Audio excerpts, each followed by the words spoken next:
వెంబడి కన్నీరు రానియక, నా ముఖములో దుఃఖమే ఉండనీయక, చిరునవ్వుతో నింపిన యేసయ్యా, చిరునవ్వుతో నింపిన యేసయ్యా. ఆరాధన ఆరాధన నీకే, ఆరాధన ఆరాధన ఆరాధన నీకే, ఆరాధన ఆరాధన ఆరాధన నీకే, ఆరాధన ఆరాధన ఆరాధన నీకే. నా కనుల వెంబడి కన్నీరు రానియక, నా ముఖములో దుఃఖమే ఉండనీయక, చిరునవ్వుతో నింపిన యేసయ్యా, చిరునవ్వుతో నింపిన యేసయ్యా. Yes.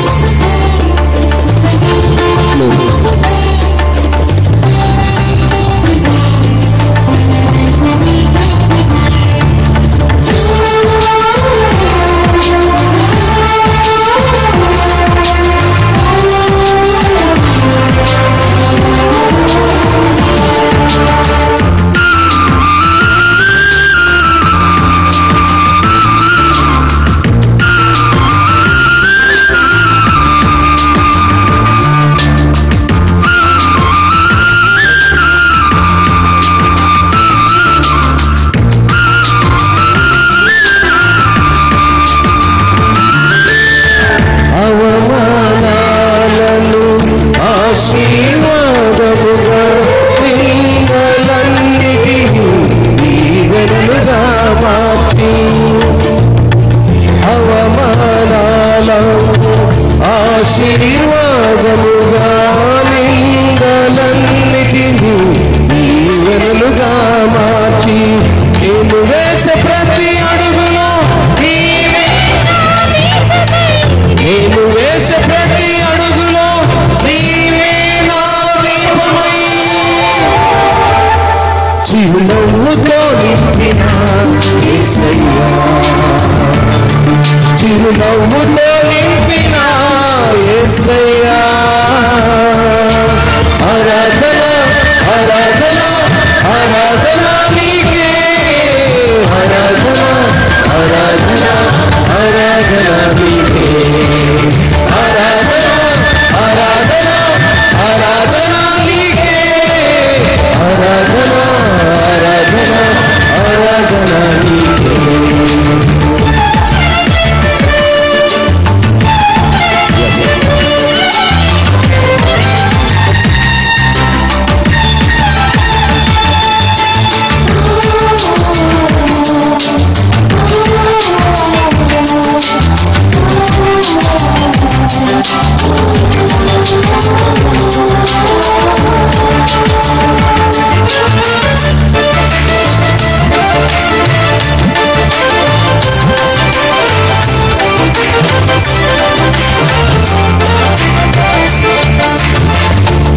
సంతృప్తి లేని నా జీవితములో సమృద్ధినిచ్చి ఘనపరచినావు, సంతృప్తి లేని నా జీవితములో సమృద్ధినిచ్చి ఘనపరచినావు, నా మురికి జీవితాన్ని భూత్యముగా మార్చి, నా మురికి జీవితాన్ని భూత్యముగా మార్చి, చిరునవ్వుతో నింపిన యేసయ్యా, చిరునవ్వుతో నింపిన యేసయ్యా. ఆరాధన ఆరాధన ఆరాధన నీకే, ఆరాధన ఆరాధన ఆరాధన నీకే, ఆరాధన ఆరాధన ఆరాధన నీకే, ఆరాధన ఆరాధన ఆరాధన నీకే. కనుల వెంబడి కన్నీరు రానియక, నా ముఖములో దుఃఖమే ఉండని చిరునవ్వుతో నింపిన యేసయ్యా, చిరునవ్వుతో నింపిన యేసయ్యా. ఆరాధన ఆరాధన ఆరాధన నీకే, ఆరాధన ఆరాధన ఆరాధన నీకే, ఆరాధన ఆరాధన ఆరాధన నీకే, ఆరాధన ఆరాధన ఆరాధన నీకే.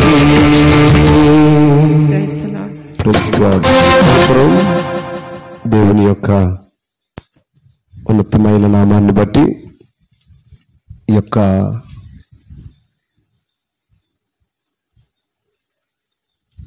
పరిశుద్ధ దిన ఆరాధనకు చేరొచ్చిన మీకందరికీ ప్రభునామవందనాలు.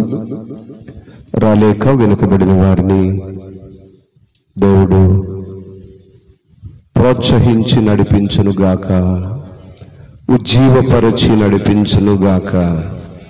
దేవుని మాటల చేత వారు ఆయన సన్నిధిని వెదుకుదురుగాక. మంచిది పిల్లరా, చదవబడిన వాక్య భాగము 62వ కీర్తనను మనము చదివాము. గడిచిన వారము మన వాక్య సందేశము 61వ అధ్యాయాన్ని మనము ధ్యానము చేయవలసింది. ఈ దినము దాదాపుగా 2 అధ్యాయాలు పూర్తి చేయడానికి దేవుడు సహాయం చేయనుగాక. 61వ అధ్యాయము మొదటి భాగాన్ని మనం చదివినప్పుడు, దేవా నా మొర ఆలకింపుము, నా ప్రార్థనకు చెవియొగ్గుము, నా ప్రాణము తల్లడిల్లగా భూదిగంతముల నుండి నీకు మొరపెట్టుచున్నాను. నేను ఎక్కలేనంత ఎత్తైన కొండపైకి నన్ను ఎక్కించుము. నాకు ఆశ్రయముగా నుంటివి, శత్రువుల ఎదుట బలమైన కోటగా నుంటిని. చాలు ప్రియరా, చదవబడిన ఈ భాగాన్ని మనం గమనించినప్పుడు కీర్తనాకారుడైనటువంటి దావీదు గారు దేవుని రెక్కల చాటున దాగుకొనిన విధానము, ఆ మాదిరిగానే తన యొక్క హృదయము తల్లడిల్లిన స్థితిలో ఉన్నప్పుడు దేవుని దగ్గర ప్రార్థించిన విధానాన్ని కూడా మనం ఇక్కడ చూడగలుగుతున్నాం. తన హృదయము తల్లడిల్లిన స్థితిలో తను ఊహించినవి, తను అనుకున్నవి, తన ఉద్దేశములు నెలవేరని స్థితిలో దేవుని సన్నిధిలో ప్రార్థించిన విధానాన్ని మనం ఇక్కడ చూస్తున్నాం. అందుకే 61వ అధ్యాయం 4వ వాక్యం అంటుంది కదా,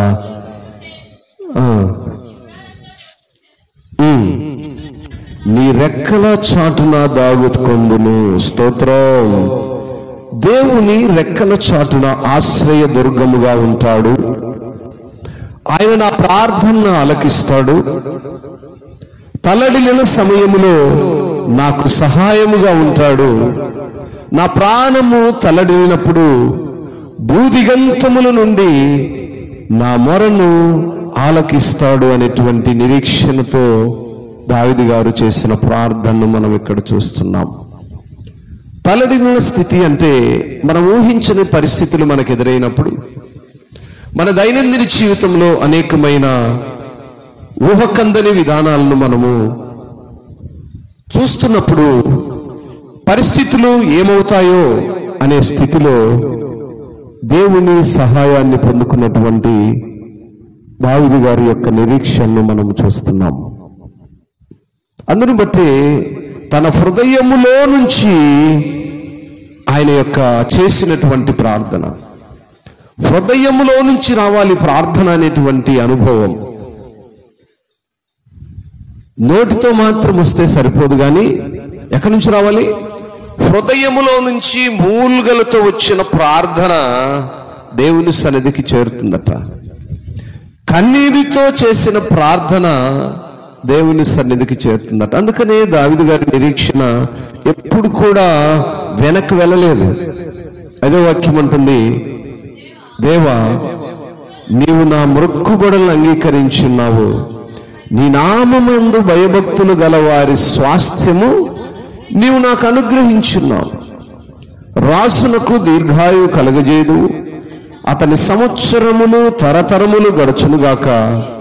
దేవుని సన్నిధిని అతడు నిరంతరము నివసించునుగాక. అతన్ని కాపాడుటకై కృపా సత్యములను నియమించుము. దినదినము మ్రొక్కుబడులను నేను చెల్లించినట్లు నీ నామమును నిత్యము కీర్తించెదను. చాలా చిన్న ప్రార్థన, పెద్ద స్వరముతో దావీదు గారు చేసినట్లుగా ఈ భాగములో మనం చూడగలుగుతున్నాం. ఆయన రెక్కల చాటున దాక్కున్నాడు. ఆయన స్వాస్థ్యమని నమ్మున్నాడు. ఆయన నామమందు భయభక్తులు గలవారి స్వాస్థ్యమును ఆయన అనుగ్రహించినాడు నమ్మున్నాడు. ఆయన వలన దీర్ఘాయువు కలుగుతుందని నమ్మి ఉన్నాడు. 7వ మాట చాలా చక్కగా ఉంది. దేవుని సన్నిధిని అతడు నిరంతరము నివసించునుగాక. ఆమేన్. రోజు మనము కూడా దేవుని సన్నిధిలో నిరంతరము నిలిచే అనుభవానికి వెళ్ళాలి. నిరంతరం అంటే ఎల్లప్పుడూ ఏ స్థితి అయినను ఏ పరిస్థితిలో ఉన్నను దేవుని సన్నిధిలో నిరంతరము నిలిచే అనుభవానికి వెళ్ళాలి. May he be enthroned for ever before God. Appoint steadfast love and faithfulness to watch over him.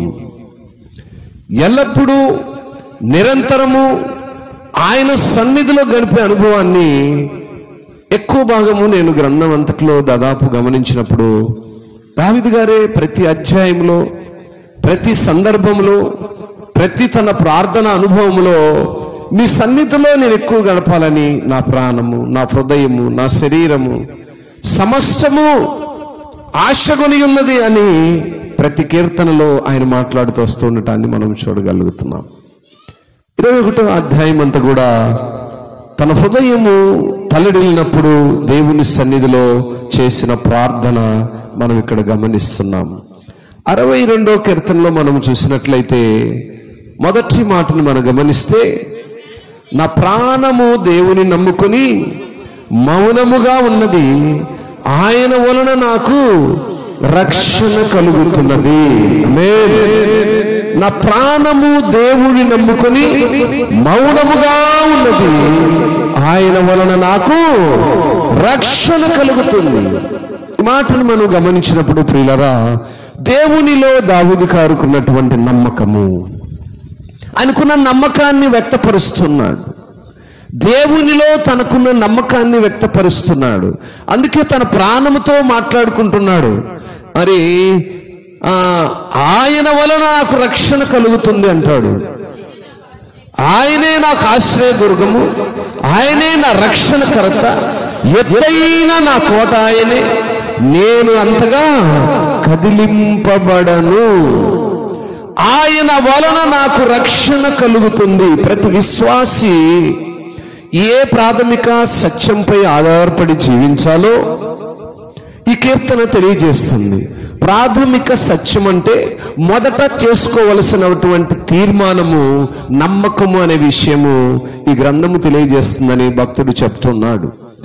ఈ గ్రంథం యొక్క ప్రాముఖ్యమైనటువంటి సారాంశం ఏంటంటే, ప్రతి విశ్వాసైన వారు మొదట దేవునిపై ఆధారపడినప్పుడు ఆ సత్యాన్ని ఎరిగిన వారుగా ఉండాలి. కష్టాలు, బాధలు లేక శత్రువుల వ్యతిరేకతల విషయంలో మన యొక్క అంతిమ ఆశ్రయము అనగా మనకు ఆశ్రయము విమోచకుడైన దేవుని వైపు తిరగాలి. దేవుని నమ్మే ప్రతి విశ్వాసి కొన్ని విషయాలను మనము పరిగణలోనికి తీసుకోవాలి. దేవుని నమ్మినటువంటి విశ్వాసి, అందుకే ఆయన మొదటి మాట్లాడుతున్నాడు, నా ప్రాణము దేవుని నమ్ముకొని మౌనముగా ఉన్నది. ప్రాణము దేవునిపై ఆధారపడేదిగా ఉండాలి. ప్రాణము దేవుని నమ్మేదిగా ఉండాలి. For God alone my soul waits in silence, from him comes my salvation. దేవునిపై ఆధారపడిన ప్రాణము ఎలా ఉండాలంటే ఆయనపై నమ్మకాన్ని కలిగినదిగా ఉండాలి. అందుకే కీర్తనకారుడు దేవునిలో తనకున్న నమ్మకాన్ని అధ్యాయంలో చెప్తున్నాడు. 61వ కీర్తనలో ఆయన యొక్క హృదయము తల్లడిన సమయంలో చేసిన ప్రార్థనను మనం చూసాం. 62వ కీర్తనను గమనించినప్పుడు ప్రాణము దేవునితో మాట్లాడుకోవడం, ప్రాణము దేవునిపై నమ్మకాన్ని కలిగి ఉండటము, ప్రాణము దేవుడే నాకు ఆశ్రయ దుర్గము, నా రక్షణకు కర్త, ఎత్తైన నా కోట ఆయనటువంటి నిరీక్షణ. He only is my rock and my salvation. ఆయనే నా ఆశ్రయ దుర్గము, ఆయనే నా రక్షణకు కర్త. He is my salvation. నా రక్షణకు కర్త ఆయన ఉన్నాడు. దేవునిలో ఎప్పుడైతే నమ్మకము కలిగిన వ్యక్తిగా ఉంటాడో ఈ మాటలను పలుకుతాడు. అందుకే మరి మనము కొన్ని మాటలను మనం ఎలా ఉండాలంటే, ఏ కష్టాన్నైనా, ఏ సందేహాన్నైనా, ఏ బాధనైనా దేవునిలో నాకున్న నమ్మకాన్ని బట్టి సడలిపోను. స్తోత్రం.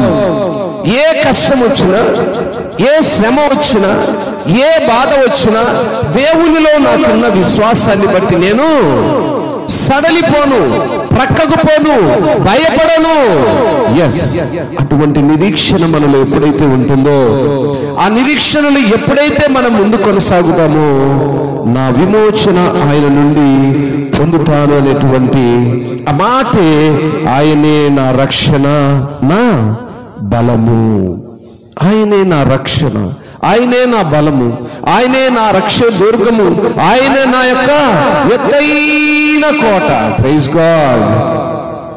దేవుడే నా ఎత్తైన కోట. దేవునిపై నేను ఆధారపడి ఉన్నాను, ఆయన నమ్మి ఉన్నాను. నమ్మకం అనేది అనేక మార్లు నేను చెప్తూ ఉంటాను. మన దైనందిన జీవితంలో క్రైస్తవుడు అంటేనే క్రీస్తును నమ్మటము. క్రీస్తు అనబడేటువంటి ఆయన రూపము, ఆయన యొక్క ఆధ్యాత్మిక స్థితి ఏ మనుషునికి తెలియదు. ఏ మనుషునికి తెలియని రూపాన్ని, ఏ మనుషుడు ఎరుగనటువంటి ఆ వ్యక్తిని, ఏ మనుషుడు చూడనటువంటి ఆ దైవాన్ని నమ్మటమే క్రైస్తవం. Praise God. మధ్యకాలంలో అనేకమైనటువంటి సందర్భాలు యూట్యూబ్ ఛానల్లో మనం చూస్తూ ఉన్నాం. ఎన్నో సంఘటనలు తెరిస్తే యూట్యూబ్ ఛానల్లో క్రైస్తవ ప్రోగ్రాంలు ఏ చూసినా కూడా బైబిల్ గురించినటువంటి ఆ విశ్లేషణలు, ఆ టిబెట్లు జరుగుతూనే ఉన్నాయి. ప్రతి ఒక్కరిపై బైబిల్ పై ఒక గురి, ఒక కన్నేసి ఉంచారు. రోజు గమనిస్తే ప్రతి ఒక్కరు బైబిల్ లోతులను పరిశీలిస్తున్నారు. పరిశీలన జరుగుతూనే ఉంది. ఎండైతే కాలేదు కానీ ప్రారంభం బాగా అధికమైంది. దేవుని యొక్క మాటలో ఉన్న సత్యాలను అవును కాదన్నటువంటి పరిశీలన జరుగుతూనే ఉంది. కారణం ఏంది అంటే, కేవలము క్రైస్తవుడు రూపము లేని పుస్తకాన్ని నమ్ముతున్నాడని. స్తోత్రం. రూపము లేని పుస్తకాన్ని జీవము లేని పుస్తకమని నమ్మలేని అవిశ్వాసుల యొక్క విశ్వాసానికి ఇది మాదిరి అయింది. ఇది కేవలము పుస్తకమే కావచ్చు, కానీ ఈ పుస్తకములో ఉన్న ప్రతి మాటలో జీవముంది. స్తోత్రం. అందును బట్టే పరిశీలన, పరీక్షణ జరుగుతూనే ఉన్నాయి.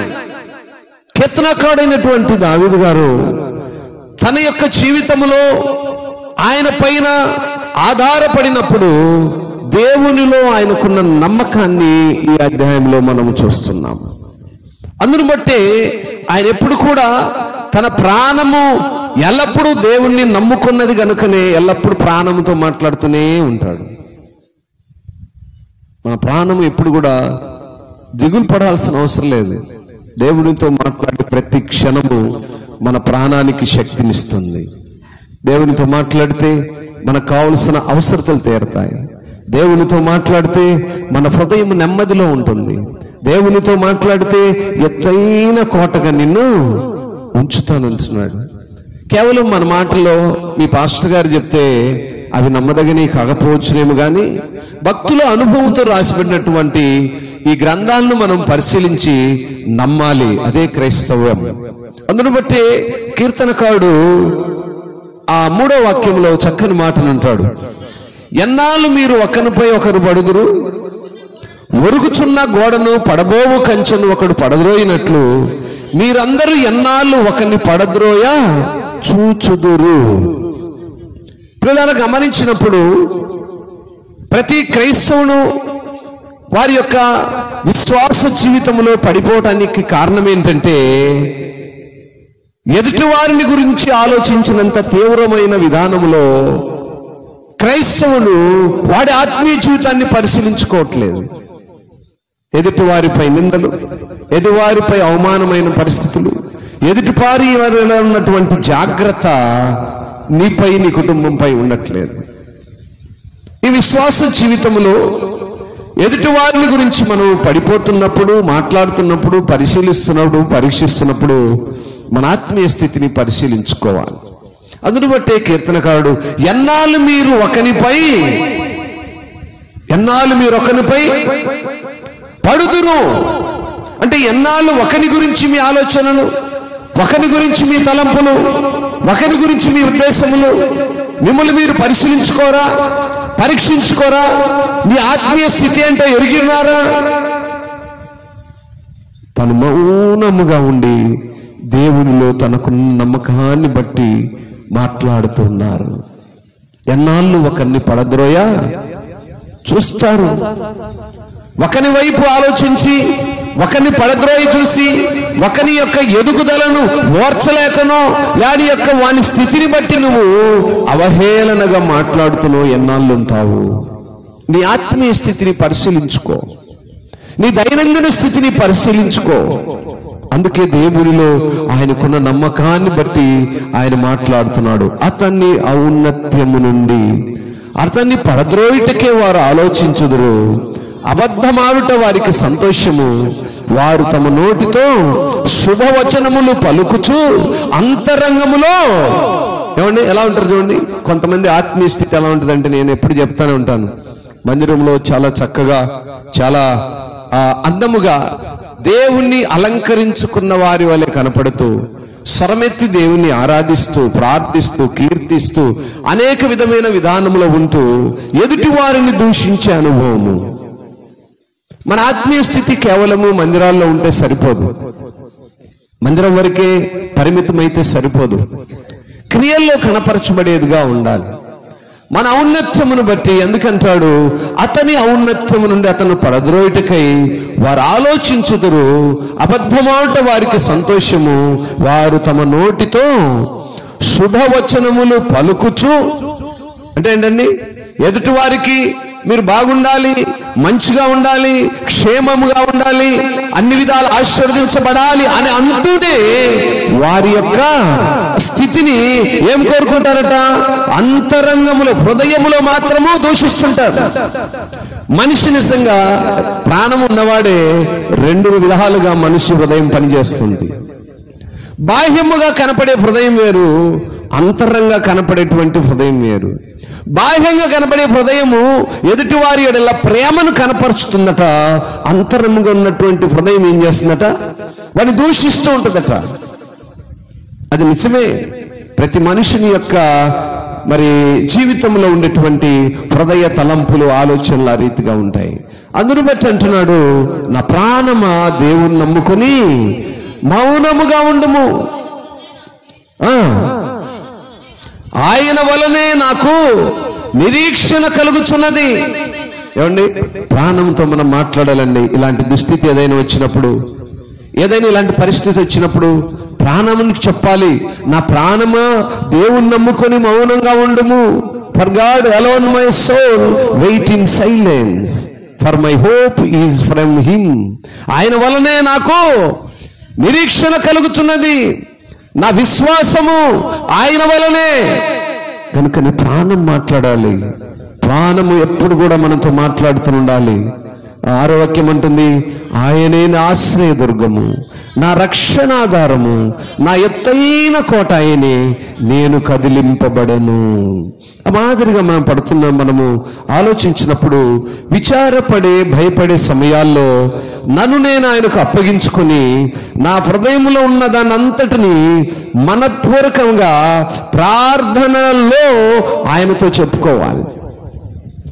ప్రార్థనలో ఆయనతో చెప్పుకోవాలి. మనము ఎలాంటి స్థితిలో, ఏమండి, ఎలాంటి స్థితిలో విచారపడేటువంటి, భయపడేటువంటి సమయాల్లో మనము మన యొక్క స్థితిని ఆయనకు అప్పగించాలి. మన హృదయంలో ఉన్నటువంటి ప్రతి విధమైన అవసరతను మనపూర్వకముగా ప్రార్థనలో ఆయనతో చెప్పుకోవాలి, మనపూర్వకముగా అడగాలి. మనం అది పొందుకుంటాము, అది ఛేదించుకుంటాము, అది సాధించుకుంటాము. అది దేవుని నుంచి మనకు సాధ్యమవుతుంది అనేటువంటి ఆ నమ్మకాన్ని కీర్తనకారుడు ఎంతో చక్కగా మరి తెలియబడు. 7వ మాటను చూస్తే, నా రక్షణకు, నా మహిమకు దేవుడే ఆధారము, నా బలమైన ఆశ్రయదుర్గము, నా ఆశ్రయము దేవుని యందే ఉన్నది. And God resides my salvation and my glory.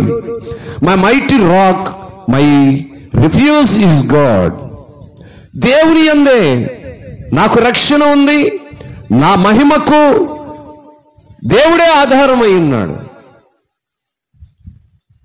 తన యొక్క దైనందిన జీవితంలో దావీదు గారు దేవుడికి ఇచ్చిన స్థానం ఎంతుందంటే, తాను పడిపోయిన స్థితిలో, శ్రమ సమయములో, బాధలో ఉన్నటువంటి పరిస్థితిలో నా పరిస్థితికి కనికరముతో, జాలితో స్పందిస్తాడని తెలిసి నా పక్షంగా వ్యవహరించేలా నేను దేవుని కొరకు ఎదురు చూస్తుంటాను. ఎప్పుడండి? ఏ స్థితిలో ఉన్నప్పుడు? కనికరముతో. తను ఏ పరిస్థితిలో ఉన్నాడో ఆ పరిస్థితిలో దేవుని సహాయాన్ని కోరుకున్నప్పుడు కనికరముతో, జాలితో దేవుడు స్పందిస్తాడని తెలిసి తన యొక్క పక్షముగా దేవుడు వ్యవహరించేలాగున దేవుని కొరకు ఎదురు చూస్తూ ఉంటాడట. Praise God. దేవుని కొరకు ఎదురు చూడాలి. ఆయన కనికరము కావాలన్నప్పుడు, ఆయన యొక్క జాలితో మనల్ని పలకరించాలనుకున్నప్పుడు, మన అవసరతలు ఆయన తీరుస్తాడనేటువంటి ఆ నిరీక్షణలో ఉన్నప్పుడు, ఏ స్థితిలో సహాయం లేదని నువ్వు ఎదురు చూస్తున్నప్పుడు, నీవు కనికరముతో నన్ను నా పక్షముగా దేవుని దగ్గర విజ్ఞాపన చేయగల తండ్రి, కుమారుడు నాకున్నాడనేటువంటి ఆ నిరీక్షణ. అందుని బట్టి ఆయన ఆ 7వ మాటలు అంటున్నాడు, నీవు నా రక్షణకు, నా మహిమకు దేవుడివే ఆధారము, బలమైన ఆశ్రయదుర్గము, నా ఆశ్రయము దేవుని దగ్గరే ఉంది. దేవుని దగ్గరే నాకు ఆశ్రయం ఉంది. దేవుడే నాకు రక్షణకు ఆధారమైనాడు. దేవుడే నాకు ఎత్తైన కోట అయినాడు. దేవుడే నన్ను కనికరముతో ఆదరించేవాడు. దేవుడే నాపై జాలి చూపువాడు. ఏ పరిస్థితిలో ఉన్నా నా పక్షముగా తండ్రి యొద్ద విచారణ చేయవాడు దేవుడే. ఆ నిరీక్షణే ఈనాటి వరకు దావీదు గారిని ఉన్నతమైన స్థితిలో ఉంచింది. అందుకొరకే ఆయన కార్యములన్నీ దేవుడు దొడ్డవిగా ఎంచాడు. అనేక విషయాల్లో దావీదును దేవుడు హెచ్చించటానికి ప్రాముఖ్యమైన కారణమై ఉన్నది. కనుక నా ప్రియ దేవుని సంగమా, దేవుని సన్నిధిలో మనము నమ్మకముతో వెళ్ళాలి. ఊరికే వెళితే ప్రయోజనం లేదు. దేవునిలో నమ్మకం ఉంచేటువంటి ఆ ఆత్మీయ స్థితి మనకు దినదినము అది ఎలా ఉండాలి? అభివృద్ధిలో కనిపించాలి, క్రియలలో కనిపించాలి. దేవునిలో మనకున్నటువంటి ఆత్మీయ స్థితి ప్రార్థనా జీవితం వలన క్రియలలో కనపరచబడాలి. అందుకే 8వ వాక్యం అంటున్నాడు, జనులారా ఎల్లప్పుడూ ఆయన యందు నమ్మికుంచండి, ఆయన సన్నిధిని మీ హృదయములో కుమ్మరించండి. ఏమండి, మాట ఎంత బాగుంది కదా. వాక్యం ఏమంటుంది? ప్రజలారా, జనులారా, దేవుని పిల్లలారా, దేవునిపై ఆధారపడినటువంటి విశ్వాసులైనటువంటి వారులారా, ఆయనే నిరీక్షణ నమ్మినటువంటి వారులారా, నీ పక్షముగా వ్యాజ్యవాడు వాడు ఆయనని నమ్మిన ప్రజలారా. ఎలా ఉంటారండి? ఎల్లప్పుడూ ఆయన యందు నమ్మికుంచండి, ఆయన సన్నిధిని మీ హృదయములో కుమ్మరించండి. ఆయన సన్నిధిలో హృదయము తెరచి, మనస్సు తెరచి, మన పూర్వకముగా, హృదయపూర్వకముగా దేవుని అడిగేటువంటి అనుభవాన్ని కలిగినటువంటి తల్లులుగా, తండ్రులుగా, విశ్వాసులుగా, దేవుని పిల్లలుగా ఉండాలని దావీదు భక్తుడు ఈ కీర్తన ద్వారా మనల్ని హెచ్చరిస్తున్నాడు. Trust in him at all times, O people, pour out your head before him. God is a refuge for us. దేవుడు ఎప్పుడు కూడా ఆయన యందు నమ్మిక ఉంచిన వారిని, ఆయన సన్నిధిని హృదయమును కుమ్మరించిన వారికి దేవుడు ఎల్లప్పుడూ ఆశ్రయముగా ఉన్నాడు. స్తోత్రం. ఏమండి, దేవుడు నమ్మిన పిల్లలకు దేవుడు ఎప్పుడైనా ఆశ్రయంగానే ఉంటాడు. అందుకే భక్తుడు తన యొక్క జీవితంలో దేవునిలో తనకున్న నమ్మకాన్ని మనకి ఇక్కడ వ్యక్తపరుస్తున్నాడు. నేను దేవుని రీతిగా నమ్మాను కనుక జనులారా, మీరు కూడా ఆయన యందు నమ్మిక ఉంచుడి, మీరు కూడా ఆయన సన్నిధిలో మీ హృదయములు కుమ్మరించుడి, అప్పుడు దేవుడు మీకు ఆశ్రయంగా ఉంటాడు. ఎంత చక్కని వాడా, స్తోత్రం. దేవుడు మనకు ఆశ్రయంగా ఉండాలి, నీడగా ఉండాలి, కోటగా ఉండాలి, కొండగా ఉండాలి. ఎత్తైన స్థలంలో నుంచి ఆయన నిన్ను ఆశీర్వదించేవాడుగా ఉండాలంటే మొదట ఆయన యందు నమ్మిక ఉంచాలి. ఈ 62వ కీర్తన దావీదు గారికి దేవునిలో ఉన్న నమ్మకాన్ని మనకు వ్యక్తపరుస్తున్నాడు. క్రైస్తవ పిల్లలైన వారికి ఆయన కొరకు, ఆయనలో ఉన్నటువంటి ఆ ప్రత్యేకతలను అనుభవించిన వాడుగా, ఆశీర్వాదకరముగా ఆయన నుంచి పొందుకున్నటువంటి దీవెనను మరి అనుభవించిన వాడుగా. అంతే కదండి. ఒక వ్యక్తిని గురించి ఒక వ్యక్తి చెప్పాలంటే ఆ వ్యక్తితో, ఆ వ్యక్తికి ఉన్నటువంటి సంబంధం, అనుబంధం, పరిచయం ఎప్పుడైతే ఉంటుందో ఆ వ్యక్తిని గురించి ఇంకొక వ్యక్తి చెప్పగలుగుతాడు. అంతే కదండి. ఫలానా అక్క, ఫలానా అన్న, ఫలానా అని చెప్పాలంటే వారి ఇరువురి మధ్య కొన్ని దినాల యొక్క పరిచయ, ఆ సహవాసం, ఆ స్నేహము, సంబంధాన్ని కలిగి ఉన్నప్పుడే వారి గురించి చెప్పగలుగుతారు. ఆ మాదిరిగానే దావీదు గారు దేవునితో తనకున్న అనుబంధాన్ని బట్టి, తనకున్న నమ్మకం మాత్రమే కాకుండా తను అనుభవించిన ఆనందాన్ని, తృప్తిని, సంతృప్తిని, ఆ రక్షణ భాగ్యములు ప్రజలైన మనలకు కూడా తెలియజేస్తున్నాడు. అందుకే ఆ మాటలో 8వ మాట చాలా చక్కగా పిలిచాడు, జనులారా అని పిలిచాడు. జనులారా, ఎల్లప్పుడూ ఆయన యందే నమ్మికుంచండి. ఎందుకంటే ఆయన సన్నిధిని మీ హృదయాలు కుమ్మరించాలి, హృదయాలు తెరవాలి. హృదయం తెలిసినప్పుడు ఆ హృదయం అనే తలుపు దగ్గర ఆయన ఉంటానన్నాడు కదా, అన్నాడా? హృదయం అనే తలుపు దగ్గర నేను ఉంటానన్నాడు. కాబట్టి ఆ హృదయం అనే తలుపును తెరచి మన మనస్సును మనపూర్వకంగా ఆయన దగ్గర అప్పగించినప్పుడు ఆయన మనకేమై ఉన్నాడు? ఆశ్రయమై ఉన్నాడు. నువ్వు ఏ స్థితిలో ఉన్నా, బాధలో ఉన్నా, శ్రమలో ఉన్నా, ఇరుకులో ఉన్నా, ఇబ్బందిలో ఉన్నా, అనానుకూల పరిస్థితిలో ఉన్నా, సందేహపడుతున్నా, విచారపడుతున్నా, భయపడే సమయంలో ఉన్నా కూడా నీ హృదయమును ఆయనకు అప్పగించు. నీ హృదయమును ఆయన సన్నిధిలో తెరవు. దేవుడు నీకు ఆశ్రయంగా ఉంటాడు, మనకు ఆశ్రయంగా ఉంటాడు. ప్రార్థించే హృదయాన్ని, మనపూర్వకంగా అడిగేటువంటి మనస్సును, హృదయపూర్వకంగా ఆయన సన్నిధిలో నువ్వు చేసే ప్రార్థనపై దేవుని కనుదృష్టి ఎల్లప్పుడూ ఉంటూ ఉంది. కనుకనే ఆయన సన్నిధిలో హృదయాలు తెరిచేటువంటి విశ్వాసులుగా, దేవుని పిల్లలముగా మనం ఉండాలి. ఎప్పుడైతే ఆ రీతిగా ఉండగలుగుతామో ఆత్మీయ స్థితి దినదినము మరి హెచ్చింపబడుతూ ఉంది. దినదినము హెచ్చింపబడి దేవుని కృపను మనం పొందేవారుగా ఉండాలంటే మనము 9వ వాక్యం చూద్దాం. ఘనులైన వారు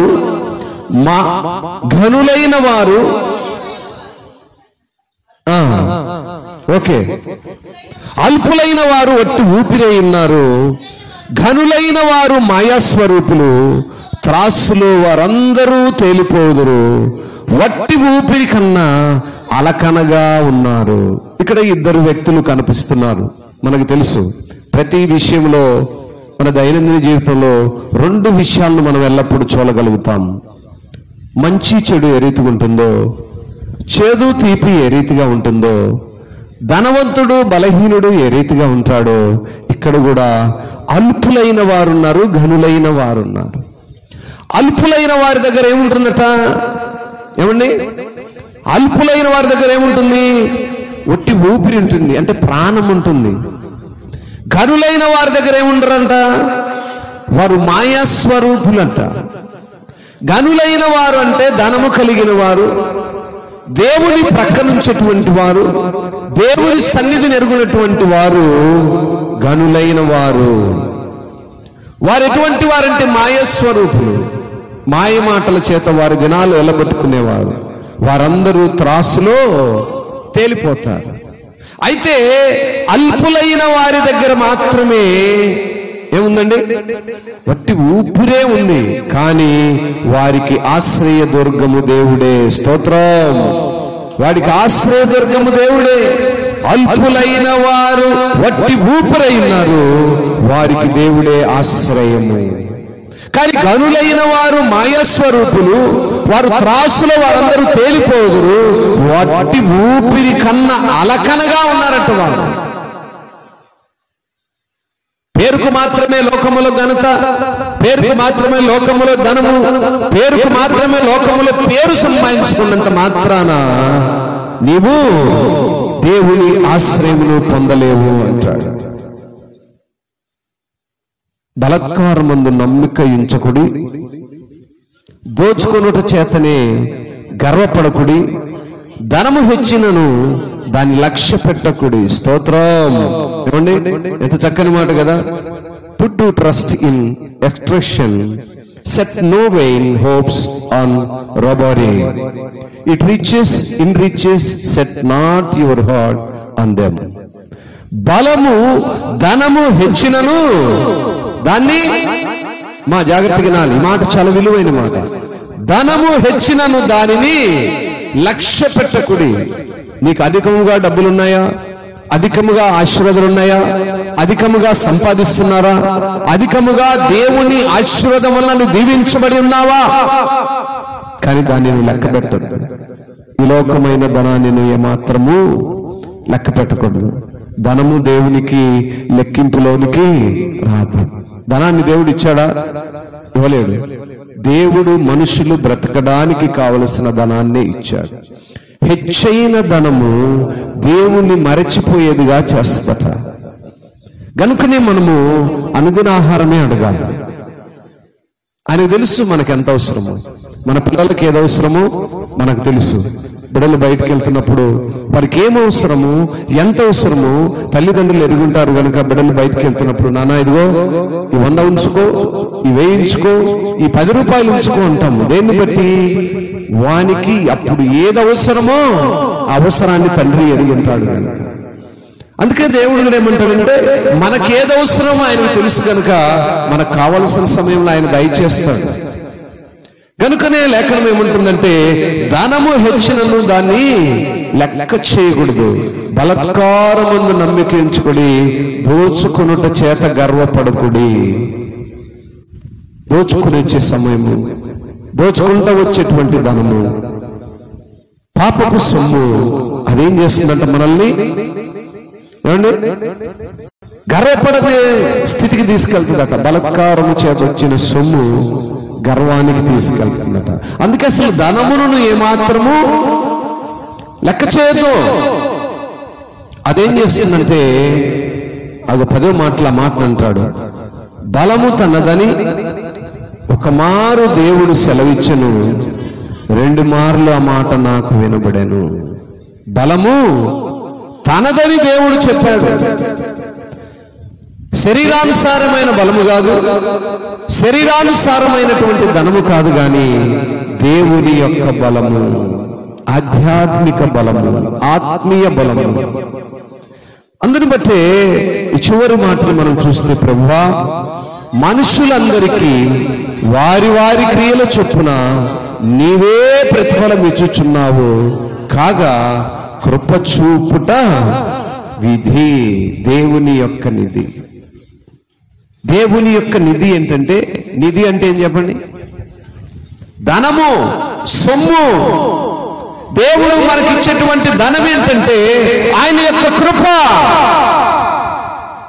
దేవుడు మనకిచ్చే నిధి ఈ లోకములో నువ్వు సంపాదించుకునే ధనము, ఈ లోకములో నువ్వు కష్టపడి ప్రయాసపడి సంపాదించే ధనము అది శాశ్వతమైనది కాదు. దేవుడు మనకిచ్చేటువంటి నిధి దేవుని యొక్క కృప. స్తోత్రం. దేవుని యొక్క కృపను పొందుకోవాలి.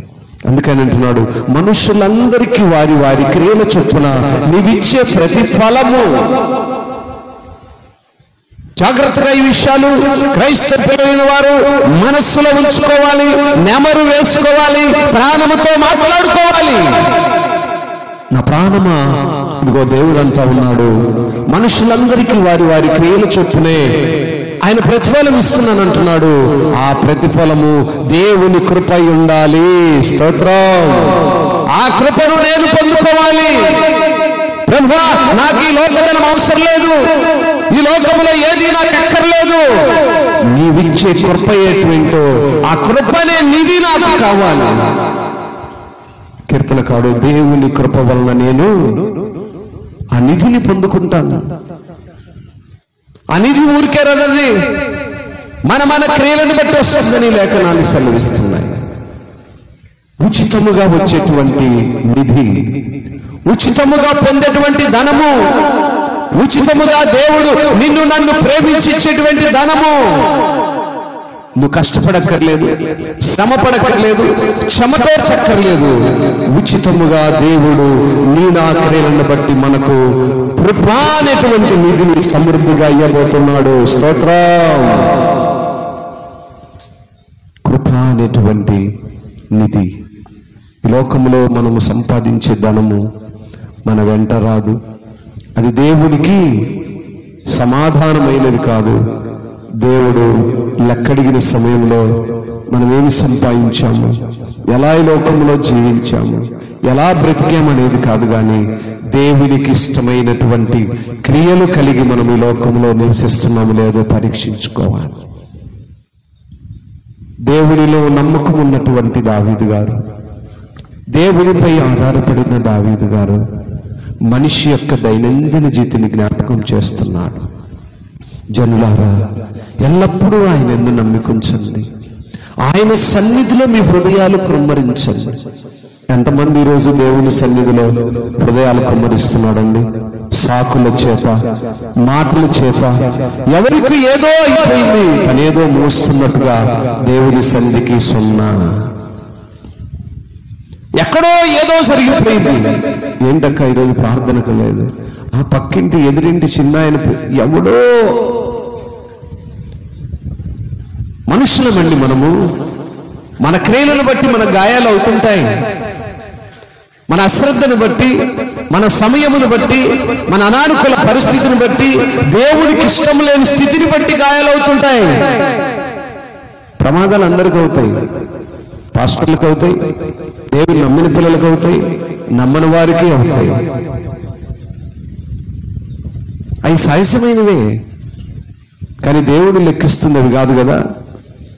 దేవుడు మనల్ని లెక్క అడుగుతుంది అది కాదు కదా. ఆయన సన్నిధిలో మన హృదయాలు కుమ్మరించే అనుభవం కావాలి. ఆయన సన్నిధిలో హృదయాలు ఎప్పుడైతే కుమ్మరించగలుగుతామో దేవుని యొక్క ఆ ఉన్నతమైన స్థితి మనకు ఆశ్రయముగా ఉంటాడు, మనకు కృప చూపేవాడుగా ఉంటాడు, మనకు దుర్గమై ఉంటాడు, రక్షణకు ఆధారమై ఉంటాడు, ఎత్తైన కొండై ఉంటాడు. నిన్ను ఎవడు కదిలింపలేని స్థితిలో ఉంటావు. ఇంకా అంత మాత్రమే కాకుండా ఆయన సన్నిధిలో నీ హృదయమును కొమ్మరించేవాడవుగా దానంగా ఉండాలి. దానివల్ల నువ్వు పొందుకునేటువంటి గొప్ప మేలులు, ఆయన కనికరాన్ని పొందుకుంటావు, ఆయన యొక్క జాలిని పొందుకుంటావు. ఇంకంత మాత్రమే కాకుండా ఆయన యొక్క బలాన్ని పొందుకుంటావు. నీ హృదయంలో ఉన్న దానంతటిని మనపూర్వకంగా ఆయనతో చెప్పుకునే అనుభవానికి వెళ్ళాలి. అప్పుడు దేవుడు నీ నా పరిస్థితిని బట్టి కనికరముతో జాలిపడి స్పందిస్తాడనే నిరీక్షణ కలిగి ఉన్నాడు. చూడండి ఎటువంటి నిరీక్షణ కలిగి ఉన్నాడో దావీదు గారు. ఆయన కేవలము ఒకే నమ్మకం అనే ఒక మాటలో దేవుడిపై తనకున్న నిరీక్షణ, నేను ఇది పొందుకుంటాను, ఇది దేవుని వల్లనే సాధ్యము. కనుకనే దేవుని సన్నిధిలో నా హృదయాన్ని కృమ్మరిస్తున్నాను. స్తోత్రం. ఆయన సన్నిధిలో మనం హృదయాలు అప్పగించే స్థితిలో ఉన్నప్పుడు మనుషులందరికీ వారి వారి క్రియను చొప్పున, and that to you lord belongs to trust love for you will render of a man according to his work. మన క్రియలు, his work, మన పనులు. మనం అన్ని రకాల పనులు కలిగి ఉంటాం, అన్ని రకాల క్రియలు కలిగి ఉంటాం. కానీ ఆధ్యాత్మిక స్థితిని పరీక్షించుకోవాలి. అన్నిటినీ పరిశీలిస్తాం, ఎదుటివారి గురించి పరీక్షిస్తుంటాం, ఎదురువారి స్థితిని మనం ప్రశ్నిస్తుంటాం, నిందిస్తుంటాం, అవమానపరుస్తుంటాం, అనేక విధమైన విధానములు వారిని గురించి ముచ్చటిస్తుంటాం. కానీ మన ఆధ్యాత్మిక స్థితిని ఎప్పుడైనా జ్ఞాపకం చేసుకున్నాం? మన ఆధ్యాత్మిక స్థితిని బట్టి మనకు కృప అనేటువంటి నిధి వస్తుంది. ఆ ధనాన్ని సంపాదించుకుంటాం. ఇంకా ఒక మాటతో చెప్పాలంటే, ఈ భూమిని మనం విడిచిన తర్వాత, పరమందు ఆసీనులమైన తర్వాత, ఆ తీర్పు దినములో మనకు ధనము అవసరం ఉంటుందా లేదా? ఏమండి, అవసరమా? మనకు ధనం అవసరమా? ధనము కొరకు ప్రయాసపడాలన్నా? ధనము అక్కరలేని, ప్రయాసపడటానికి అవసరము లేని ఆ ఉన్నతమైన స్థలంలో మనం ఉంటాము. గనక మన నిరీక్షణ దేనిపై ఉండాలంటే, ఆ ఉన్నతమైన పచ్చిక బయలులో ఆయనతో నివసించే ఉచితమైన కృప. అదే మన ధనము. పరమందు మనము పొందుకోబోయే ధనము, ఆ నిధి అనే కృప అనే నిధి, కృప అనే ధనము. ప్రయాసపడకుండా, కష్టపడకుండా ఉచితముగా పొందుకునే నిధి.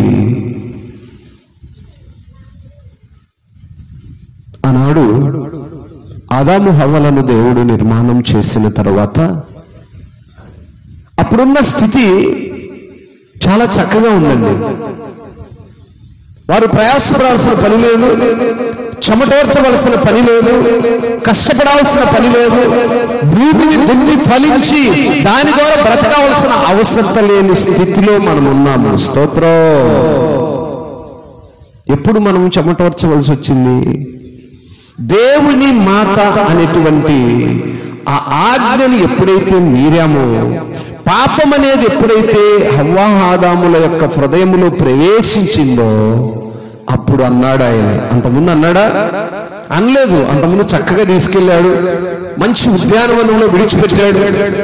ఆదాము, ఇదిగో మీరు ఇక్కడ ఉండండి, మీకేది అవసరమో తినండి, ఏది కావాలో తినండి, ఎలా ఉండాలో ఉండండి, కానీ అదిగో ఆ పండును మాత్రము.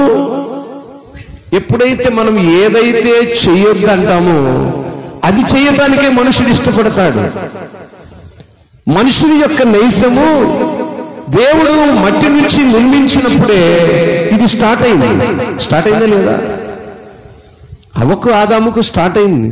ఆయన చెప్పాడు, అరే నాయన, ఇవన్నీ అనుభవించండి, మీ కొరకే తయారు చేశాను, సిద్ధపరిచాను, కానీ ఫలాన్ని దాని జోలి వెళ్ళొద్దు. ఈ రోజుల్లో ప్రతి మనిషి యొక్క హృదయంలో అదే ఉంటుంది.